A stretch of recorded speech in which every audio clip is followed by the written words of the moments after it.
નમસ્કાર. ગીર ગંગા પરિવાર ટ્રસ્ટ જે સૌરાષ્ટ્રની અંદર પાણી બચાવો અભિયાનનું કાર્ય કરી રહ્યું છે. હાલ સૌરાષ્ટ્રની અંદર ઘણા બધા ચેકડેમો બનેલા છે. સૌરાષ્ટ્રની ધરતી પથરાળ અને ડુંગરાળ છે. વરસાદ તો એવરેજ 40થી 60 ઇંચ પડે છે, પરંતુ એનું 80%થી પાણી વધારે પાણી દરિયાની અંદર વહી જાય છે. આ પાણી રોકવાનો જો મેન કોઈ વિકલ્પ હોય ને તો એ તે ચેકડેમ. આ ઘણા બધા ચેકડેમો સૌરાષ્ટ્રની અંદર જે તે સમયે બનેલા પણ છે.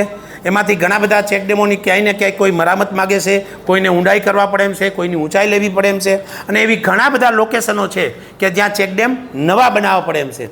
ગીર ગંગા પરિવાર ટ્રસ્ટ દ્વારા હાલ 180 કરતાં પણ વધારે ચેકડેમો હાલની તકે પૂર્ણ કરેલ છે. 11,111 ચેકડેમ બનાવવાનો સંકલ્પ પણ કરેલ છે. આ કાર્યને ગતિ મળે એના માટેનો અમારી સંસ્થાના બધાય સહમિત્ર સાથે રહી અને સતત પ્રયત્ન કરી રહ્યા છે. આ વર્ષે અમારો નવો એક પ્રયત્ન કે જ્યાં સિટી છે કે જ્યાં સિમેન્ટ અને ડામરના કોન્ક્રીટ જંગલ બન્યા છે, કે જ્યાં એક પણ ટીપું પાણી જમીનમાં ઉતરી શકતું નથી, તો ત્યાં આપની સંસ્થા દ્વારા જે પણ જગ્યાએ જ્યાં પાણી ભરાય છે ત્યાં રિચાર્જ બોર કરવાની એક સરસ મજાની સિસ્ટમ બનાવેલી છે. અને એની સાથે સ્વનિર્ભર શાળા પણ અમારી સાથે જોઈન્ટ છે. રાજકોટ મહાનગર કોર્પોરેશન પણ આની અંદર અમને ક્યાંક ને ક્યાંક મદદરૂપ થઈ રહી છે. એટલે આ કાર્યને પણ વધારે વેગ મળે અને લોકો પોતાની સોસાયટી, પોતાના ઘરની અંદર પણ જ્યાં અગાસી અને ધાબાનું પાણી આવે તે પણ રિચાર્જ કરે, એની પણ અમારી સંસ્થા માહિતી આપી અને મદદ કરી રહી છે.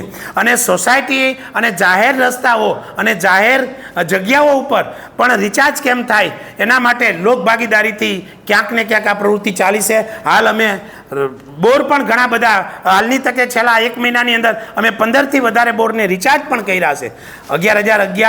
11,111 ડેમની સાથે ટૂંક સમયમાં 11,111 બોર પણ અમે રાજકોટની અંદર રિચાર્જ થાય એના માટેનો અમે સંકલ્પ પણ કરેલો છે. આ સંકલ્પને પહોંચી વળવા માટે ઘણા બધા સાધનો, હથિયારો, મેન પાવર, આર્થિક મદદની ઘણી બધી જરૂરિયાત હોય છે.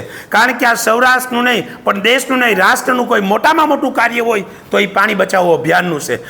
પાણી છે તો પશુ પંખી, જીવજંતુ અને પ્રકૃતિ બધાય માટે ફાયદાકારક છે. તો આ પાણી બચાવવા માટે પુષ્કળ મદદની દરેક એંગલથી જરૂર પડે.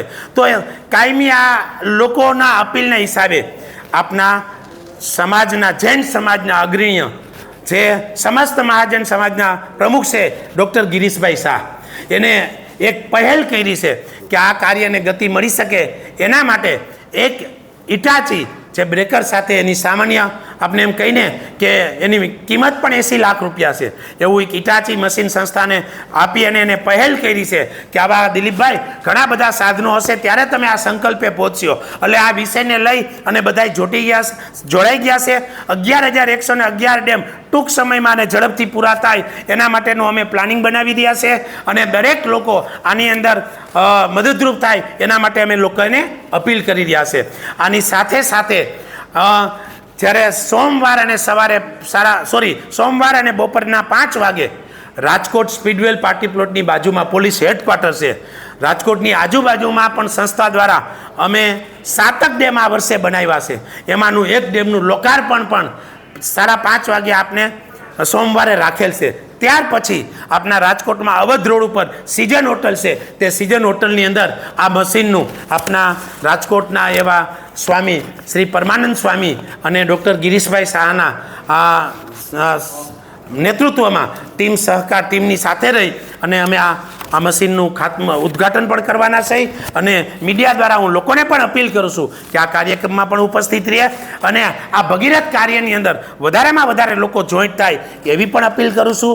ઘણા બધા અમારી પાસે એવા પ્રસંગો છે કે લોકો પોતાની લગ્નતિથિ હોય, પોતાની જન્મતિથિ હોય, દીકરીઓના નામ ડેમો બને, આવા ડેમો પણ બની રહ્યા છે.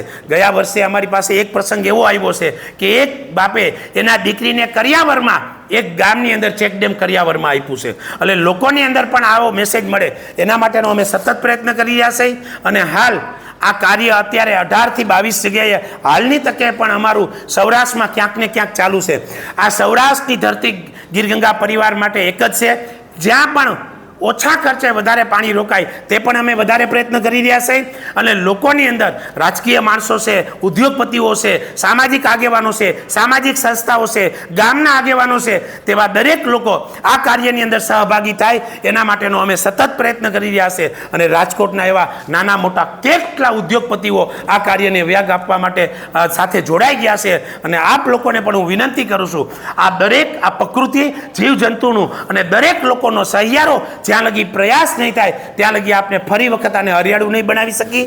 તો આપણે ફરી વખત આપણા ભૂગર્ભ જળ જે 20-30 ફૂટે હતા એ 20-30 થી 80 ફૂટે હતા, એ 1000, 2000, 3000 ફૂટે વહી ગયા છે. જો એને પાછા એવું રિચાર્જ કરી અને જો ઉપર લઈ આવશું તો આપણા રાષ્ટ્રનો, દેશનો અને બધાનો વિકાસ થશે.